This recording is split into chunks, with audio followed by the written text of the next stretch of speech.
Now, here's a short story about a guy who, although hurt, handles things like a boss upon finding out that his fiancée, at her first opportunity of freedom being away from him, used the opportunity to cheat on him. And because she was so dumb, she got outed in a way she never thought, and like that, done. He's done with her, kicks her out of the apartment. And of course, it's a full-blown meltdown, but our guy isn't budging here.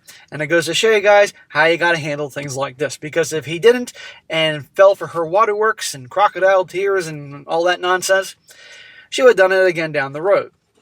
Titled, Ex-fiance cheated on me on New Year's Eve at a party with her male friend, and I'm devastated for wasting time, and nobody will love me anymore. And I shout to James for sending in the story. It says, I'm 32 years old, and I thought I was getting ready to marry the love of my life, a 28-year-old female. After we spent 6 years together, I proposed to her last year.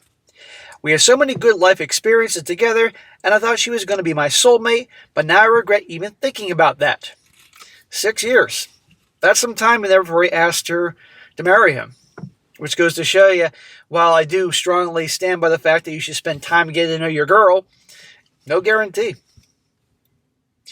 I got sick recently during the New Year's Eve and was having a high fever, but we were both invited to a party by my friend. I told her to go because I sincerely trusted her. Well, he texted me a video during the night showing my ex-fiancé making out with another guy, and that destroyed me. I was so angry. First chance she gets away from them, and she's making out with another dude at a New Year's Eve party, not to mention his friend's party. What do you think's going to happen? I mean, obviously the house isn't that big, and people are paying attention. Somebody making out in the corner over there. Yeah. Does she not know about smartphones? Well, when she came back home later that night, I was still awake, sitting on the couch with my phone in my hand. I didn't yell or throw things. I just asked her straight up, who was the guy? She froze for a second, then tried to play dumb. Of course. I then showed her the video. That's when the excuses began. She said it meant nothing, that it was just a kiss with her friend, and she didn't remember it clearly. It may have meant nothing to you. It meant everything to me, babe. And just a kiss. It wasn't a, the clock strikes midnight and somebody to kiss, quick little thing like that. No, you were full-blown making out with a guy. And even if it was the type of thing on midnight, you shouldn't be doing that because you're engaged to me, asshole. I told her I trusted her enough to let her go while I was sick and vulnerable, and she threw it all away in one night. I said I couldn't look at her anymore, and I needed her out of my place.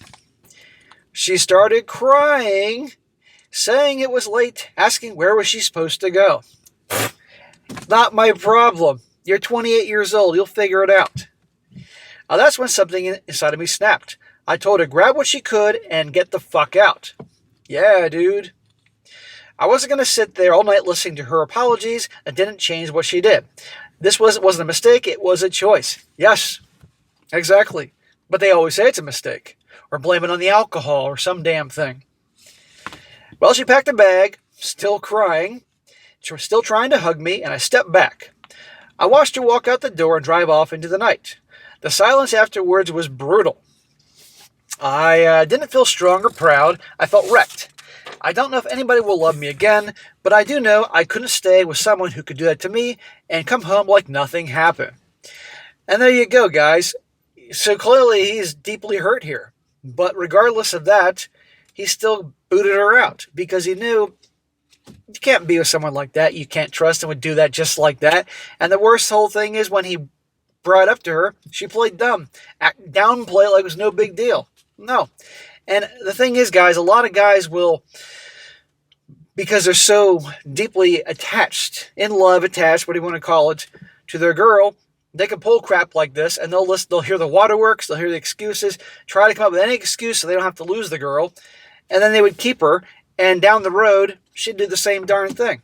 But not this guy here. He's hurting. It's probably going to take him a long time. He's probably scarred for life.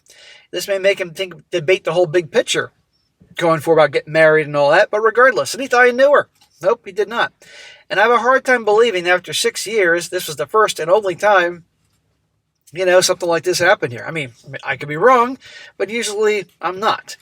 And so he did the right thing. So if any of you guys are in a situation like this, understand, you got to do it. You got to kick her to the curve and move on. Because if he kept her, you know what would happen. She would then know, shit, he took me back over this. What else? What's next? A video of me with some guy's, you know what, my mouth? And he'd take me back? Well, she'd probably test that theory. So good for him. Now, a few comments here. One guy says here, I also took my ex back after cheating, and she ended up cheating again. See? So I could have wasted 2 years, but end up wasting 4. Once a cheater, always a cheater. Some people are hardwired in the brain to only commit to one person, and some people are wired to not give a fuck.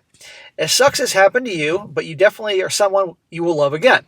First, you have to grieve and heal. Yeah, he has to do that. He has to be on his own for a while and lock himself probably in his apartment for a long weekend and drink a lot of beer, eat a lot of pizza at McDonald's. But then after that, okay, it's time to get out and start living life. And by the way, it ain't going to be easy. It's going to be a roller coaster. And she will be back. Guarantee you she'll be back. And you better control the narrative. And she'll be crying and begging. Now the guy says, yeah, I'm proud of you. You let the world know immediately that you're not the guy who to take disrespect. Eventually, both of you will need to tell your parents, friends, coworkers, etc. And 2 facts are going to change in both the accounts. Number 1, she cheated the first chance she got. And 2, you didn't let her even sleep that night without throwing her out. This guy better control the narrative because otherwise she's going to do it. Another guy says here, everyone's values are different, but in my opinion, a New Year's kiss isn't worth blowing your life up over. Smack! What a jackass. A kiss, it wasn't a peck on the cheek. She was full-blown making out. Dumbass. New Year's kisses mean nothing. It's like a kiss under the mistletoe. In Scotland, the tradition is you try to kiss as many people at midnight as you possibly can. Well, asshole, we're not in Scotland, okay? And again, it was making out. So I don't know, dude. Have a sober conversation about boundaries going forward. But seeing as she didn't kiss the guy on the dick, I'd say call her and tell her you overreacted. This is probably a chick writing this. Then he or she says, well, based on the reply you made and swiftly deleted, I'm getting the idea that your values are much more rigid than mine. Teach you your own. You'll probably find love again. You're young. Just maybe avoid introducing the next gal to any of your European friends. There's always going to be people like this.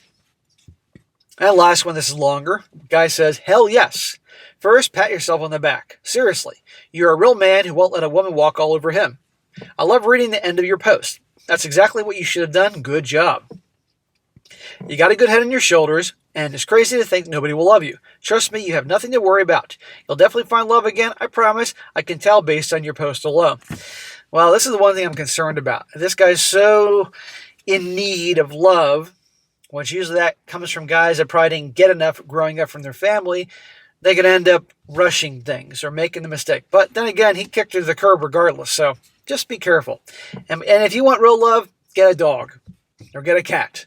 If you're going to depend on somebody else to give it to you, you're asking for trouble, brother. But that's just a perspective of a 48-year-old man. That said, I recommend going the single route. Learn to love solitude, to love yourself in solitude, and take solace in the peace and happiness that it brings. I can only imagine the pain you're going through, the devastation. I took the single route because I got tired of feeling it myself. I just quit dating, and I became more at peace than I ever been before. I'm 29, no kids, no wife, no girlfriend even. I'm not worried either. I might not find the one for her till my mid-40s. But unless she's perfect in every way, I'm going to enjoy being single till I die. Newsflash commentator, there is no such thing as perfect. But lots of good qualities, okay. Perfect, you're fucking dreaming. Any guy out there says, I want the perfect girl, is no better than your typical girl saying, I want the perfect guy, and I refuse to settle for less. You're an idiot. Nobody's perfect. But you need to have the good greatly outweigh the bad. You got things in common, and she has core qualities that, are good ones. Perfect, my ass. No such thing. No woman is worth that pain. Not a single one. I never feel heartbreak again as long as I live. You should do the same. And he also says, I want to clarify this advice goes both ways. I think everyone, regardless of gender, should take this advice. You'll be a lot happier, I promise. Well, don't take the advice about perfection, because, again, nobody's fucking perfect. I think I have good qualities, but I sure as hell ain't perfect. So anyhow, guys, there you go. It hurt him deeply, but he did it anyway. All the better for him. Good job, young boss.